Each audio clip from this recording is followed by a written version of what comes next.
Hey guys, Carton97 again. This time with a review of the 100 scale Neo Gundam Unit 2 from the Solid Formula F91 series. And not just Unit 2, it is the one with green beam shield. So for colors, as I've already mentioned, we have very nice clear green for the shield, the beam sabers, and also for the eyes, because we don't actually get a sticker, but they are very nicely molded in there. So you just grab a black Gundam marker or a little bit of black paint, and then those eyes are going to look really, really great. Then we're also getting little bits yellow here for the V-fin, for the chests. The yellow here is a sticker. Then blue for the chest. And these blues on the wings are unfortunately stickers, but yeah, that is completely to be expected. Also a lot of white going on the mobile suit, and of course red for the bottom of the feet here. The red on the crotch is not a sticker, but the yellow is. And then of course we're getting a very nice gunmetal gray for the hands, the joint, the backpack, and also some of the accessories. Then for stickers, I've already mentioned a few. For normal stickers, the very good news is not a chin sticker. That thing is actually molded in there. The red on his, well, the head jewel is unfortunately a sticker, and actually two stickers. Kind of surprising, because they do have this multi-injection molding technique, which means that you get this chest piece with the yellow and the red actually molded in there. And various other parts also had this. So for example, the shield, it actually came like this. Yellow and red was already molded together with the white. So I'm actually surprised they didn't decide to do the same with the head. I mean, mold that in red, you could do it with the other, so not too bad. And I gotta say, it looks really well. Unfortunately, it seems like the sticker isn't exactly centered, so that would have been nice if it was in the middle. But hey, it is an old kit, so I guess we can kind of give it a little bit of leeway there. Then other stickers, we're also getting these gray ones for the shoulder, and they stay on surprisingly well. And actually they're also almost perfectly cut out, which wasn't always the case with these older stickers. Then we get white and green ones, and the weird thing is the sticker actually covers the whole thing. Well, actually it should only cover the green part, so you can just cut out the green and apply it there, or paint it, because the green is molded in there. We have the yellow and black stickers for those vents on his kneecaps. As I've already said, the yellow and black ones on the bottom of the feet. We get the yellow ones here for those vents. This yellow part here is also molded in there, not a sticker. I've already mentioned the blue ones here, which are actually very good. The only, well, unfortunate thing is that, well, they're a little bit hollow here, but other than that, those stickers are much, much, much better than the Cluster Gundam. And that is almost all for the normal stickers, but not all. We still get this one gray one that wraps all around the body, and surprise, surprise, it stays on pretty damn well. This is still exactly the same as it was. And then we're also getting a few more, but by the time I realized that there were stickers for these, I already painted them in with Gundam marker, and I think that that looks a little bit better than just using the old stickers. So that is all for normal peel of stickers. And then we're also getting marking stickers. And as you see, I have used a few of them, because a few of them are actually just normal stickers, such as the very nice FX, and I suppose that's supposed to be an A of some kind, so AFX, really nice sticker, it goes on there really well. And then this one was also one of the clear ones, and various other marking stickers. Warning, there's a thruster here, things might get hot, especially when the mobile suit takes off, and you know, just the usual stuff. Be careful that part moves. Don't get your finger caught in between it.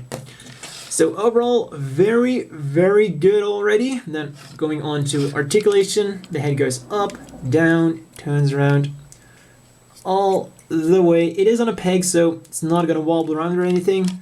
Arm moves around, goes up about 90 degrees, turns around, bends.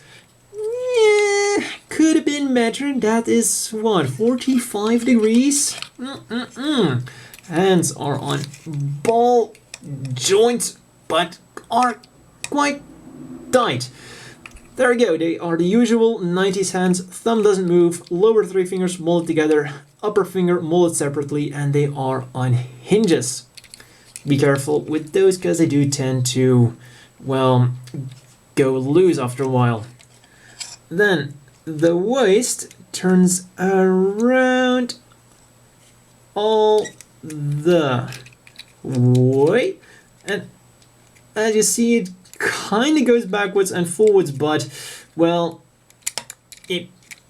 it's just because the thing is a little bit on the loose side, because the only reason it goes backwards and forwards is if you really push it when you're maneuvering it around. It's not actually going to stay well bent forever unless the back is caught on something. So it can technically do it, but at the same time it can't actually do it either.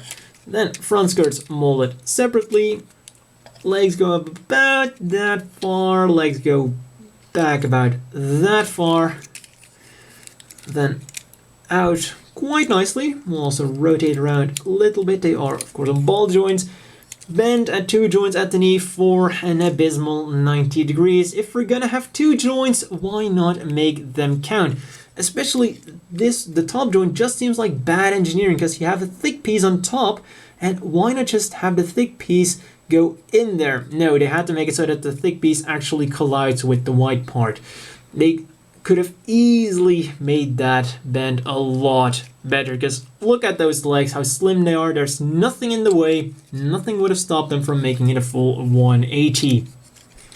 Instead, we're just getting the abysmal 90-degree bend. Then feet go forwards, backwards very nicely, side to side. Oof, that didn't sound too good. So they go side to side and they go snap.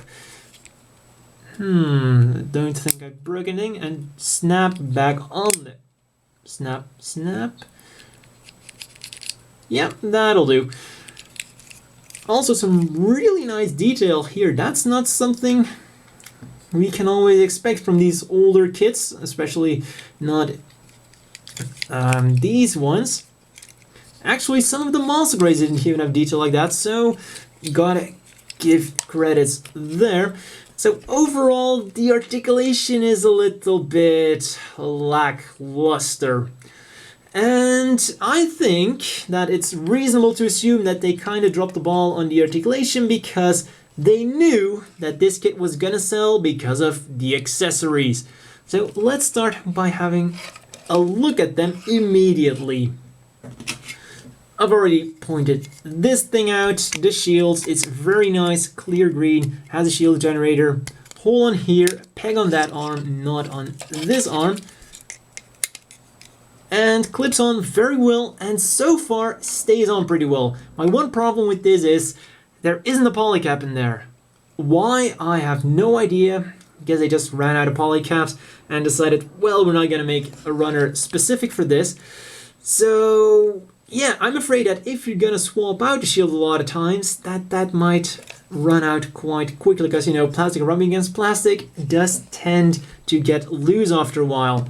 And why would you want to swap out the shield? Well, they actually give you a separate shield generator for when you want, well, for when you don't want the beam on there. The big difference is that shield, well, the beam part doesn't fit in here, and it's a little bit, this part that sticks out is a little bit shorter than the other one. I don't really know why they would make the length of this any different, because, you know, it's still not getting past that shoulder, so it doesn't really matter at all. But hey, you do have two different beam generators. And here is the reason why I said that Ben, I probably didn't put too much effort into the articulation. The GBRD, short for the Generative Beam Rifle Device. Or in short, this is a variable speed beam rifle, but portable. Rather than being powered by the mobile suit's generator itself, it has its own power supply, also meaning that this thing can be used by any mobile suit. So if you have a heavy gun, or heck, why not a Zaku, and use some extra firepower, they would definitely appreciate it. And perhaps the biggest surprise of them all is, this is an old kit. It has a big gun. We clamped this, and this might just be part of its secret. And look at that. A 90s model with a relatively big accessory. And not only that, like that, all the way up more, shake it around, and that thing isn't falling. It's not even coming down, it's super steady. And look at that, just look at it. A 90s model with a big weapon, and it has no problem at all holding it. This was really my biggest surprise of the model. I absolutely wasn't expecting it to hold the GBRD that well. I mean, this is really, really, really sweet. Without a doubt, the biggest event of this machine. And I think I've said enough about that. You can figure out the rest yourself, I'm sure. So that is just really, really cool. And the fun doesn't end there with the GBRD, because this is one of the only beam rifles with thrusters on the back. And that is because when we remove it, there is something here that pops up. And another cool thing is that actually the peg looks like it's part of that tube right there. So it's really well camouflaged. So usually when there's a peg, it's kind of sticking out there like, hey, there's a peg here, but very well hidden. This reveals a peg there. Then we can remove our core fighter here. And I gotta say, there's one thing that makes this a little bit more disappointing than the core fighter of the silhouette gun of the cluster Gundam. This core fighter isn't movable. The silhouette Gundam had a nice movable backpack. This is pretty solid. But when we pull them out and transform it, this is actually a really cool space fighter in its own right. Look at that. If we were to imagine that these beam sabers are now beam cannons, well, you just got yourself an instant nifty little space fighter. Really nice looking with those Y wings. And another surprise is these are actually movable. A feature I once again wasn't expecting from such an old 90s model kit. And oh, some stickers I forgot. These white ones here are stickers. They're not the best, they're not perfect, but they do the job. And then, so that there's a hole here, this time with a polycap. I think I would have preferred it if I used that polycap for the shield. And then you put that in there, and then there's yet another little thingy that connects to the nose. Slide it in there, and there we go. And now it's a booster and an extra weapon for your little space fighter. So if you want the little space fighter to have a little bit extra firepower, hook it up with the GBRD. As I've already mentioned, this thing has its own power supply. So even a little core fighter can fire this humongous, beastly beam rifle, which also somewhat reminds me of that experimental beam rifle used by the RX-78-4, though I really hope this thing doesn't blow up. And then transforming it, really easy, and I get the feeling that this might be where G Gundam got the inspiration for the core landers. And then there is one more accessory, well, two, I guess. The beam sabers, well, yes, they are clear, but as you're probably seeing, they're bubbly, as all of the F91 beam sabers are. And I'm honestly now at the point where I'm starting to wonder, were the toothpick solid color beam sabers really that bad if this is the alternative? I mean, what is this? Almost looks like a bottle of Sprite in the form of a beam saber. It's just not doing it. It's wrong. It looks wrong. Those bubbles shouldn't be in there. So yeah, I guess they did have a somewhat of a good reason not to do it, but then they could do it with the beam shield, so there's really no excuse to have horrible-ish beam sabers like this. And it's been like this with all of my F91s. Yickle said that his gun blaster also had the same problem, so I think we can conclude that all of these beam sabers have the bubbles in them, and they're all going to be quite bad. So yeah, either you go with the bubbles or you go without. But that's really not a big problem when you have something like this with your mobile suit. And then the last thing we're getting isn't an accessory for the mobile suit, but it is the Mobile Suit Gundam Silhouette Formula Official Handbook. Don't accept any copies. So, essentially, this is a book in which there are various mobile suit variations and model kits and pictures of model kits that haven't been released. But the good news is that almost all of the models that they show are models that you can recreate if you buy the appropriate model kits. See what Bandai did there? They're giving you a free booklet in order to make you buy more model kits. For example, the Hardy Gun Night Raid. Believe it or not, but all of these fantastic accessories you see are actually accessories from the F90. For example, the backpack here, I believe this was from the ADS pack. Yes, the ADS pack. And the big gun here is actually, the stand is from the ADS type, and then the gun itself is from the F90-2 type. F90-2. The boosters, gotta see. I think the boosters on the back there are from the Plunger. The side are, I believe, from the ADS type. So as you can see, actually all these accessories can be pieced together. Same here goes with the... Well, oh yeah, this is a Hardy Gun. Hardy Gun, Blitzkrieg.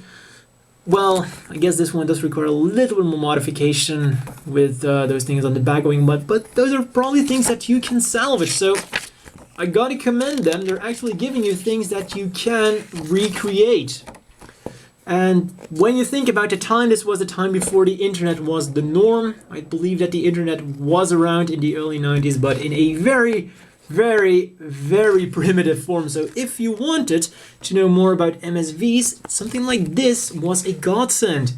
And not to mention that Bandai actually got you to buy more models. Because hey, if I lived in the 90s and I saw all the models that were available at the time, I think I would definitely go for a Hardy Gun Blitzkrieg. You know, grab a can of black spray paint, grab some models, and have fun on a Sunday afternoon. So a really nice little thing, Kunio Okawara original. So yeah, really nice booklet that you got with this model. As always, the inevitable question is, do you want to buy this? And you'll be surprised that I don't give this model my full approval. And that is because, well, the base model itself is a little bit... The articulation is quite lackluster, and there just isn't anything really that hasn't been done by any of the other silhouette formulas. And most of the time they did it better. We have the core fighter, the beam shields, you know, the usual stuff. You have a nice metallic sticker behind the eyes to give it a little bit of a glow. All your usual F91 silhouette formula, F90 stuff going on there. However, of course, the real reason why you definitely should buy this is the GBRD. But don't forget to take into account that this is the second most expensive silhouette formula machine out there at 1,700 yen. And that's of course why I'm also not really giving this a full absolute yes, because you still have that price tag there. And for that price, well, you know, there's always the Silhouette Gundam or the Silhouette Gundam Kai, which is the one that is the most expensive. So there are ups and downs, but in the end, I would still say, if you like the way this thing looks, and if you like that GBRD, definitely go for this guy.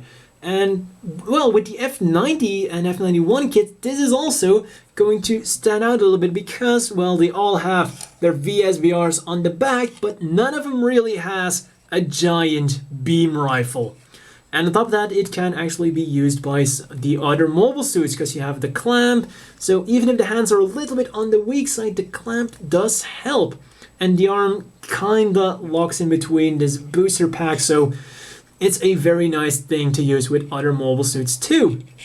So definitely, I would say it's worth the money. But you know, you saw it for yourself, make your own mind up. So for a few size comparisons, here it already is with the Cluster Gundam, and next up is the other one which also had a core fighter stuck in his back, the Neo Gundam. No, Neo Gundam, the Cluster Gundam, I mean. And well, as you can see, the Neo Gundam actually fixed some of the issues I had with the Cluster Gundam, which probably also explains the lower price tag on this guy. And now the Neo Gundam is... Neo Gundam. The Cluster Gundam is really put to shame by the Neo Gundam.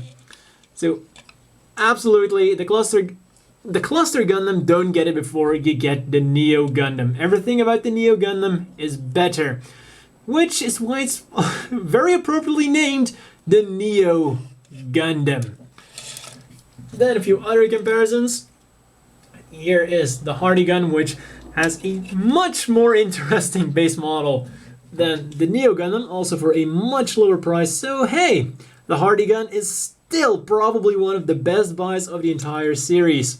And am I really advertising the Hardy-Gun in another review? Yes, I am.